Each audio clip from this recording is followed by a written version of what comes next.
Hello, it's Ruby, and today we're going to be talking through the books that I read in February. I did not read as many books as I did in January. I feel like I had a really good reading month in January. I read 19 books. In February I just read 8 books, but I read some really great ones and I'm looking forward to us talking about them today. I thought as well, as I was talking, I would make a handkerchief. So I've got this beautiful linen fabric here. I'm just going to cut out a few squares. I think I might do 2 and then I'll embroider them. I have a little thing on Notion, a page on Notion. It's my virtual library and I put in every book that I read, just so I kind of have a track of everything. The first book I read this month was one that was recommended to me. It's Tuesdays with Morrie by Mitch Albom, and this is a true story. This book was utterly life-affirming, one of the best books I've read. It's really not very long, and the font and spacing is quite big, but it's so touching, it's so moving, it's so intimate that every part I ended up rereading. I just took it so slowly. So it's written by Mitch Albom, and Mitch relays a lesson from one of his university professors. Morrie was his university professor when he was an undergraduate, and he took all of his classes. He loved Morrie as a person, he loved his outlook on the world. Morrie isn't afraid to be critical, to go against the grain of society, to be slightly different, and Mitch always really admired that wisdom. But then he leaves university, he goes away, he falls out of contact with Morrie, and it's only when he discovers that Morrie is dying, he sees it on television, that he gets back in contact and he flies out and he comes to meet his old professor. Morrie basically proposes to him this life lesson of sorts. So every Tuesday, Mitch flies out to Morrie's home and he's given a lesson about something important in life. It's like literally separated like a syllabus. You've got week 1, week 2 says, you know, like the first Tuesday we talk about the world, the second Tuesday we talk about feeling sorry for yourself, the third Tuesday we talk about regrets. Every week Morrie offers this life wisdom, the wisdom of a man who has lived, a man who is dying, what we can learn from him. As I say, it's a real story, so Mitch and Morrie wrote this together as Morrie was dying, and then Mitch published it after Morrie died. Dying and death is spoken about so candidly, and the book is essentially about trying to find perspective and beauty in life in opposition to death. I was going through this and I was thinking, oh, I'll quote something from this to you, but it feels like it's quotable when you're reading it, but actually it's not individual quotes which are important in this. It's not like there are single quotes which you can pick out and say, okay, this summarizes the lesson that Morrie is teaching. The chapters are lessons in themselves. Like, you need the whole chapter for it to really make sense. It's a wonderful way to find perspective. It reminded me of the things that are most important, the things that you know that are important, but it's really easy to get sidetracked by other more banal things, and this book was just kind of a really nice reminder of, you know, the importance of family, the importance of relationships. When you're on your deathbed, you're not going to be thinking about how hard you worked or what you managed to achieve, really. You're going to be focused on the simple moments of like being with your family, you know, like appreciating the natural world. I know, it's a fantastic book. I have a feeling I'm not going to be able to film this whole video in one fell swoop, so apologies in advance that I am going to be changing outfits, but I've got to leave in half an hour. I also I thought my embroidery hoop was smaller than it is. It's actually quite big. Alright, so the next book is this tome, this wonderful, incredible tome, the Brothers Karamazov, the Karamazov Brothers by Fyodor Dostoevsky. This has been on my TBR for years. You know when you go on Goodreads and it's the book right at the top that you first added to your TBR? This was way up there. It's a book I've been meaning to read for ages. I bought this back when I was in year 8 maybe, and it's just been sitting on my shelf. But I'm glad that I waited with this, because I know that if I'd read this when I was like 13 years old, I would not have probably have taken very much from it. This isn't to say that young teenagers shouldn't read classic. It's important, but also I'm realizing that there is a lot of value in rereading the classics if you read them when you were a bit younger. And it's also really nice going into this book not knowing what's going to happen, because if I'd read it when I was younger, I would have been aware of the plot. I started this last month and I read half of it last month and I read half of it this month. It's quite a long book, so that's why. People were commenting on my pronunciation of Karamazov, so let me just, okay, I need to get this up. I've always heard this as Karamazov. I've heard it said aloud. I watched a lecture which mentioned Karamazov. I've just heard people saying it Karamazov, so that's why I say it like that, but apparently this is how you pronounce it. The Brothers Karamazov. Karamazov. The Brothers Karamazov. Please do correct me if I am completely wrong. But it feels weird not to call it The Brothers Karamazov. I've heard it said the other way so many times. So anyway, this is a book about brotherhood. It's a book about criminality. It's a book about the human soul, the depths of kind of what people are capable of, and not to be really dramatic, but what it means to be human. Lots of people say that this is the best novel ever written. It's got very high praise for how it's able to capture humanity, how it's able to capture the human spirit, and also how Dostoevsky doesn't shy away from admitting to what humans are capable of. It's not trying to brush over the human psyche. And I know that Sigmund Freud said that this was his favourite book, or said it was the best book ever written, something like that. Psychologically, this is a fascinating book. It's about three brothers whose father died. They don't know who killed him. We don't know who killed him. And over the course of this massive book, we explore the psyches, the philosophies of the three brothers, and we try to understand, try to find out what happened to their father. And the really fantastic thing about these three brothers is that they are so different. So you've got Aloysia, who is training to be a priest. He's incredibly saintly and selfless. He's the embodiment of selflessness, honestly. So tender, he's got this real childlike spirit. And yet despite this, he doesn't shy away from understanding the world. So he is aware of the cruelties, and yet he still has this incessant faith. And it's just such a kind of it is a very life-affirming thing to view, because it's a difficult way to look at the world, the way that Aloysia does, and it's much easier to fall into how Ivan looks at the world, who I'd say is probably my favourite brother of the three. Let me know in the comments if you've read it who your favourite brother is.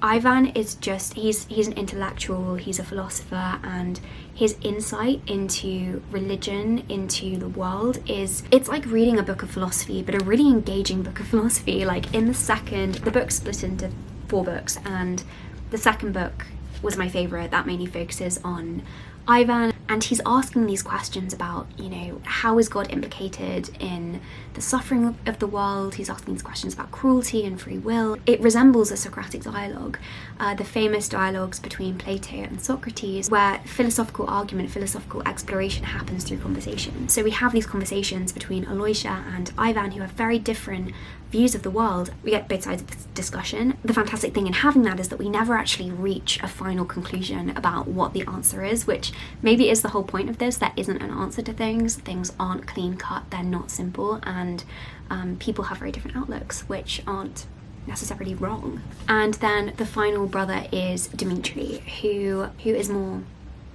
reckless, I suppose, kind of acts more on impulse, not saying he doesn't think, but he doesn't think as deeply. Dostoevsky does paint very real characters, but he's the least interesting, I guess. Yeah, unbelievable characters.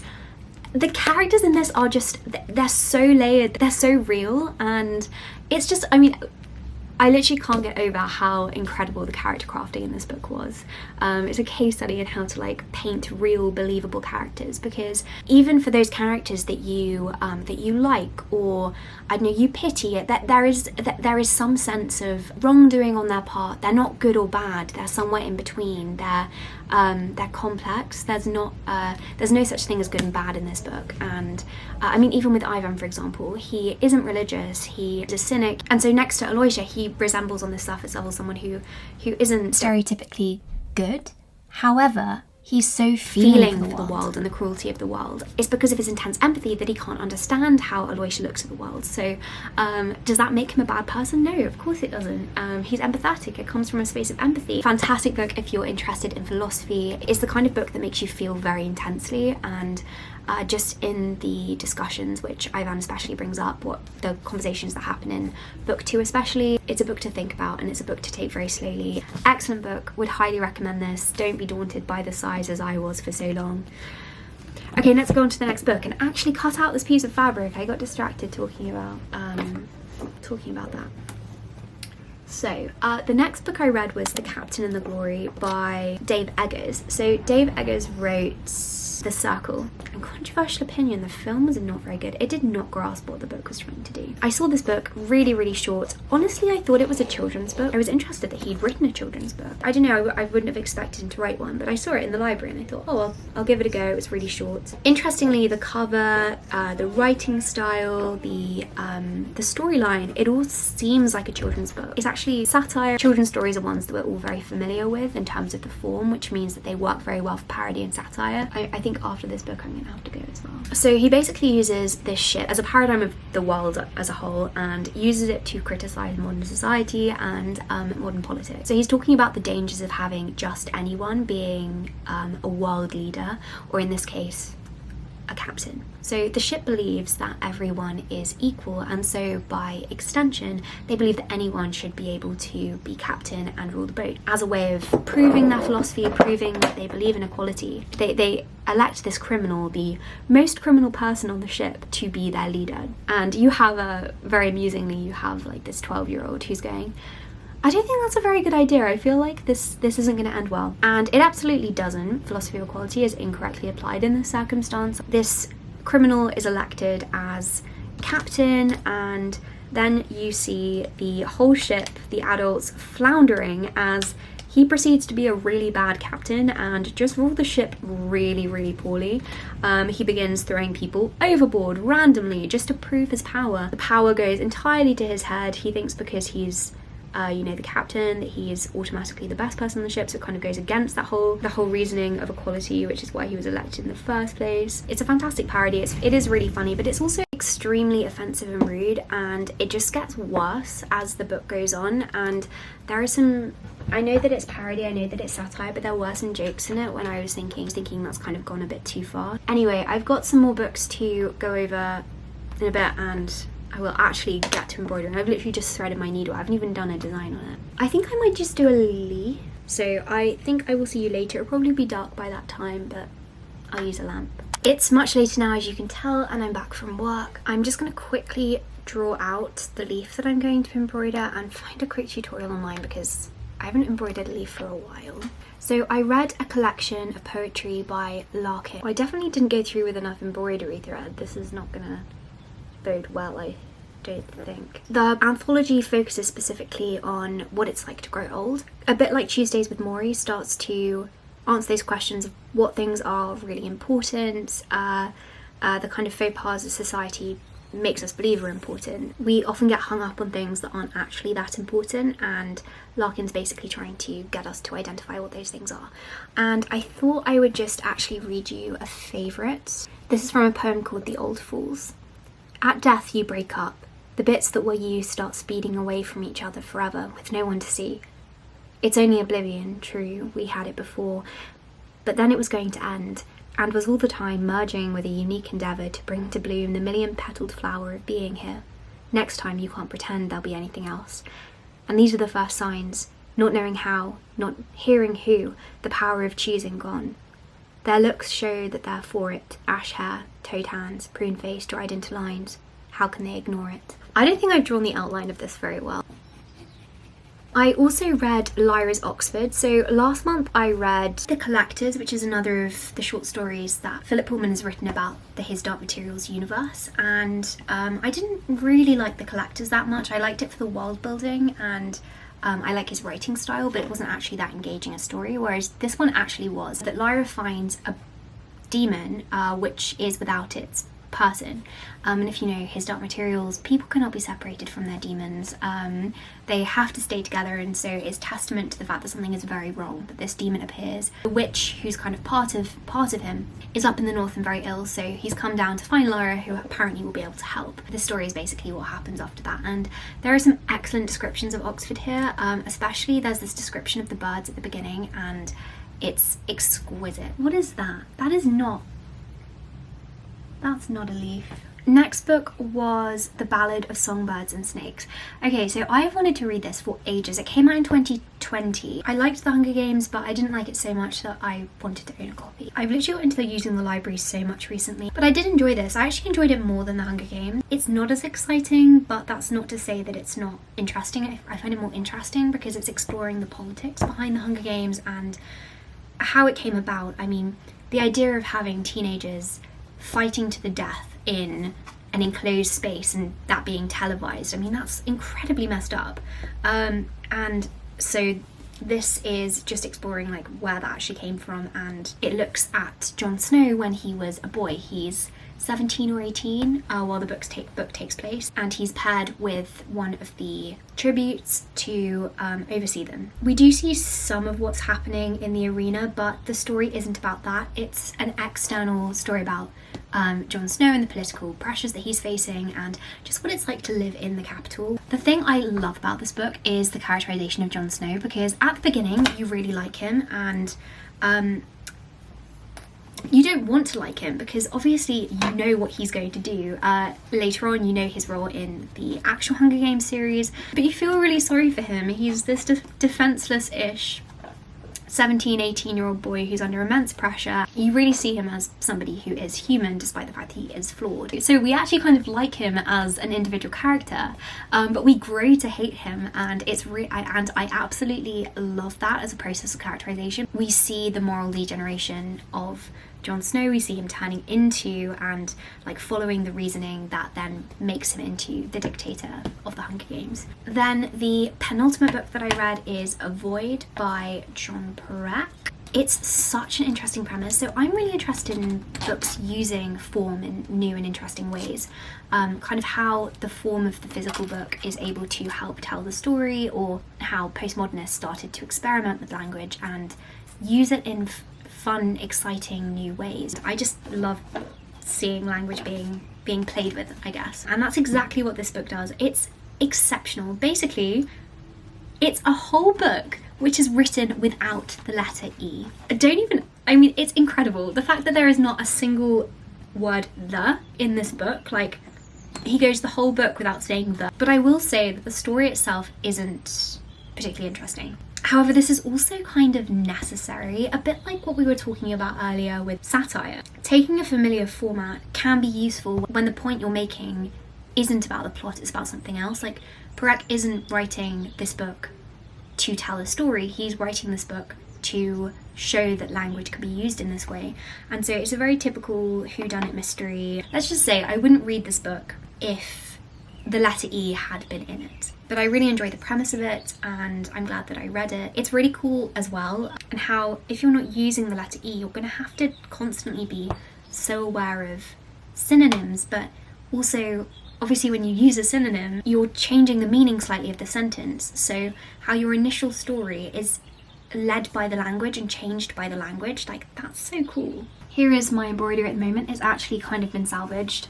I actually kind of love how the sleeve has turned out. I'm going to make it a bit bigger though. This is one of the best books that I've read in a while, and even though it doesn't tick all of my boxes for what makes a good book, for example, the characterization, as I know a few people have commented on, is not particularly strong. Sometimes it doesn't matter, I don't think, that all of the components of a good book do not feature in said book. The issues and the storyline are on such a massive scale. I almost wonder if some of that would have been lost if the characters had been more fleshed out. I heard an analogy, someone saying that they were almost like chess pieces, and I do agree with that. They're being used to expose something, and they're being used with purpose for a wider discussion. So if you didn't know, Babel is a book rooted in language. I was talking before about how much fun it is to play with language. That's exactly what this book is doing. So the book is set in Victorian Oxford, and it's about a boy called Robin Swift. He is Chinese, and he is brought to Oxford, and he's brought up to be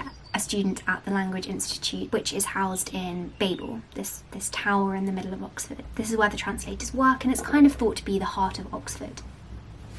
And this is a world where basically translation runs everything. It's a special kind of magic. So I did at first go ahead and explain how this magic works, but then I realised that might be a spoiler, so I'm not going to go into it, apart from to say that this magic is rooted in the process of translation and the idea that it's impossible to precisely and completely accurately translate a word. This is paradigmatic dark academia writing. It's the aesthetic embodied, honestly. It is also just infused with tidbits about etymology and, yeah, like the philosophy, the ethics of translation. These are questions which are constantly being spoken about. But I'm not going into this as a linguistics student, and I did learn a lot, and I found it really interesting. Like, it's accessible without feeling patronising. And I just love fiction books where you learn as you read. The book, as I say, takes place in Victorian Oxford. However, it is a fantasy world. It does kind of count as fantasy, but it's not high fantasy. I'm not a fan of high fantasy books. This isn't high fantasy. It's a bit more like Philip Pullman with his Oxford, rooted in reality, but there's just a slight difference. The really interesting thing which this book does is takes the dark academia aesthetic, but then it turns it on its head and it redefines the genre, it redefines the aesthetic, which, as many people have noted, is very white Eurocentric, as institutions like Oxford and Cambridge traditionally are. And the book questions that, redefines it, and opens up these questions about empire and race. There's like a Volta in the middle of the book where you kind of see that shift from it all being romanticized to actually seeing the darker reality which exists beneath all of this. But yeah, I really love the questions that it's raising. I love the discussion that it's starting, and I just think it's a really important book, one that I definitely recommend. It's also beautifully written, like absolutely stunning, so many quotable passages, and the descriptions of Oxford are just they're unrivaled. Oh, one other interesting thing which I just love is, so this is a book all about language and translation, right? And how language changes depending on where you're from. And I've heard people calling the book Babel and Babel. Really interesting too, there is that disparity with readers. I'm saying Babel because Tower of Babel, and it's a tower in Oxford. Like, come on, that's the Tower of Babel, right? There is my little embroidered leaf. I thought that I'd get so much more embroidery done in this video, but I really didn't. Thank you for watching this video. I hope you enjoyed it, and I hope you have more than just a productive week.